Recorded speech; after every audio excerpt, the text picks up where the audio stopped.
Hey, how are you? In this video, we will be explain the story The Italian Job 2003. The Italian Job is a 2003 American heist action film directed by F. Gary Gray and starring Mark Wahlberg, Charlize Theron, Edward Norton, Jason Statham, Seth Green, Mos Def, and Donald Sutherland, an American remake of the 1969 British film, but with an original story. The plot follows a motley crew of thieves who plan to steal gold from a former associate who double-crossed them. Despite the shared title, the plot and characters of this film differ from those of its source material. Gray described the film as an homage to the original, directed by F. Gary Gray. Screenplay by Donna Pauls, Wayne Pauls, based on The Italian Job by Troy Kennedy Martin, produced by Donald D. Line, starring Mark Wahlberg, Charlize Theron, Edward Norton, Seth Green, Jason Statham, Mos Def, Frankie G. Donald Sutherland. Production company D. Line Pictures. Distributed by Paramount Pictures. Release date May 11, 2003. Tribeca Film Festival May 30, 2003. United States. Running time 105 minutes. Country United States. Language English. Budget $60 million. Box office $176.1 million.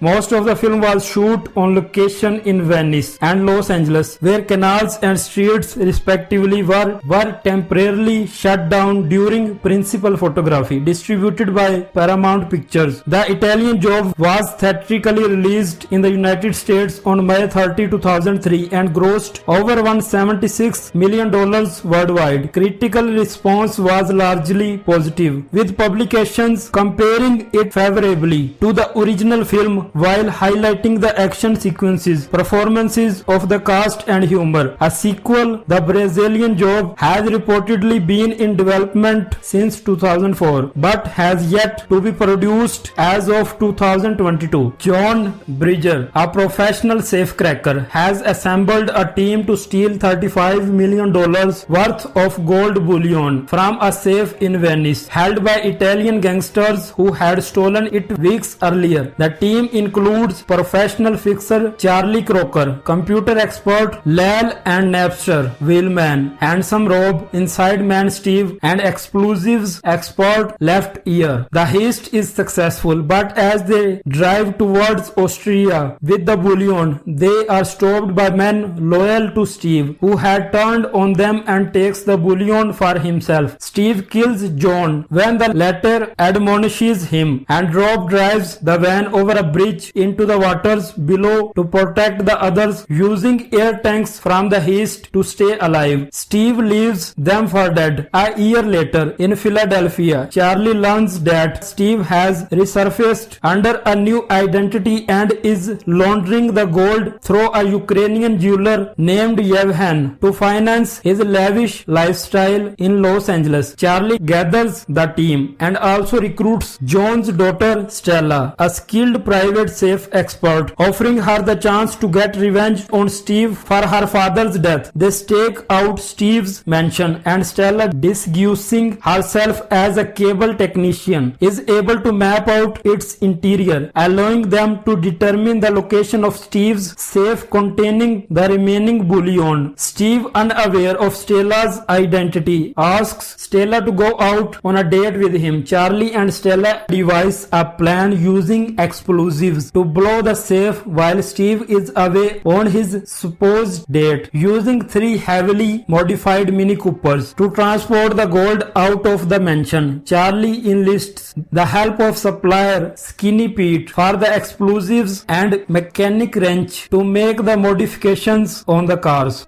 During one of Steve's visits to Yevhen accidentally reveals that he knows about the Venice heist. To cover his tracks, Steve kills Yevhen, whose cousin Mashkov, the leader of a Ukrainian crime family, traces the information about the gold bag to Skinny Pete via Yevhen's ex-employee Vance. The group embark on the night of the planned heist but discover that Steve's neighbors are having a party. As the explosives would draw attention. They cancel their plan. Stella, still having to meet Steve, inadvertently gives away her identity by using similar phrases to her father when the team arrives to help protect her. Steve taunts them, saying that he still has the upper hand, but he secretly plans to transport the gold to Mexico City by a private plane from Los Angeles International Airport. After transporting it there in an armored car, Napster hears of this through his tap on Steve's phone, and Charlie and his gang make a new plan to steal the gold en route to the airport by hijacking the city's traffic control system to force the armored car to a planned spot where they will execute the heist. On the day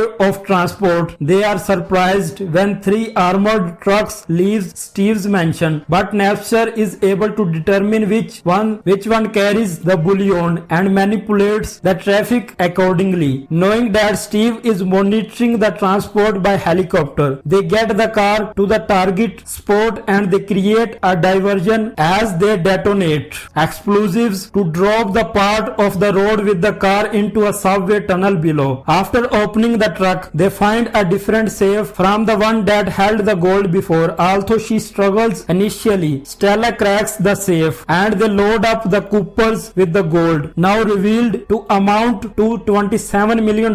They race from the subway to the Los Angeles River and through the city, pursued by Steve's henchmen on motorcycles, with Napster creating a green wave to evade traffic. Stella, handsome robe and left ear head to the Union Station while Charlie decides to lure Steve away on his helicopter. Steve tries to kill Charlie by having his helicopter pilot destroy Charlie's Mini Cooper, but he disables Steve's helicopter by damaging its tail rotor with his car, forcing it to land. Steve carjacks a Ford Bronco to follow Charlie to Union Station, where the cars are loaded onto a train car with the help of Wrench. Steve bribes Wrench to let him in but finds Charlie and the others waiting. He brandishes a gun and demands his gold back, but Mashkov arrives with some armed men and disarms him. Charlie explains that he has offered Mashkov part of the gold and Steve in exchange for helping with security protection. It is implied that Skinny Pete put him in touch. Stella punches Steve in the face as revenge. Mashkov then takes him away, implying he intends to not kill Steve but torture him for killing Yevhen. The group boards the train as it departs to New Orleans and celebrate in John's honor. The epilogue shows them all having used their share of the gold for their own desired purposes. Handsome Rob purchases an Aston Martin Vanquish, getting pulled over by a beautiful policewoman. Left ear buys a mansion in Andalusia with a room from his shoe collection, while Napster buys a powerful stereo capable of blowing a woman's clothes off. Meanwhile, Charlie takes John's advice about finding someone he wants to spend the rest of his life with, and he and Stella travel to Venice together. Production development: Neil Parvis and Robert Wade wrote a draft of a remake of the 1969 British crime film The Italian Job, which was rejected by Paramount. Screenwriting team Donna and Wayne Powers were subsequently commissioned to write a remake.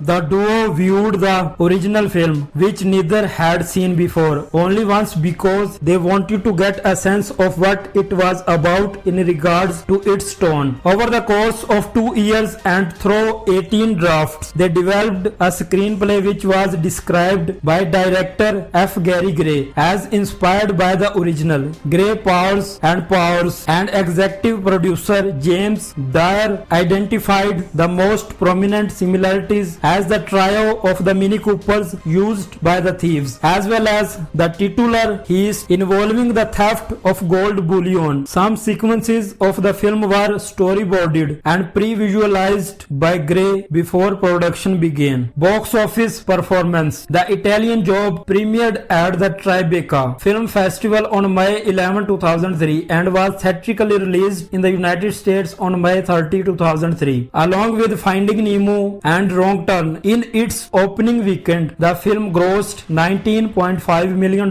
ranking at 3. Paramount re-released the film on August 29, and by the time its theatrical release closed in November 2003, the film had grossed $106.1 million in the United States and Canada and $69.9 million in other territories for a worldwide total of $176.1 million.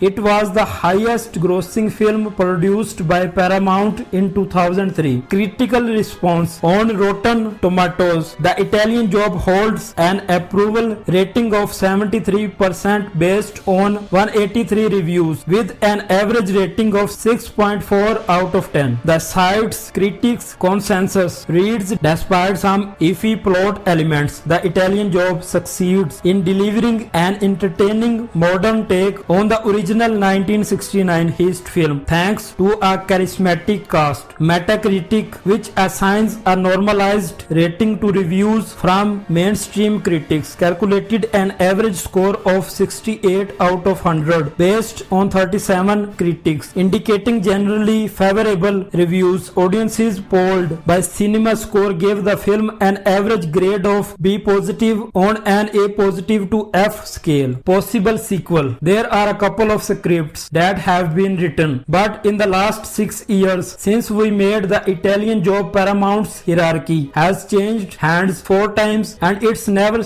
never seemed to be a priority for the studio to make the movie. There's enough of a fan outcry for it, but we just haven't been able to get the studio to greenlight it. A sequel to The Italian Job, tentatively titled The Brazilian Job, was in development by the summer of 2004 but has since faced multiple delays. Principal photography was initially slated to begin in March 2005 with a projected release date in November or December 2005. However, the script was never finalized and the release date was pushed back to sometime in 2006 and later summer 2007. Writer David Twohy approached Paramount Pictures with an original screenplay entitled The Wrecking Crew, and thought the studio reportedly liked the idea. They thought it would work better as sequel to.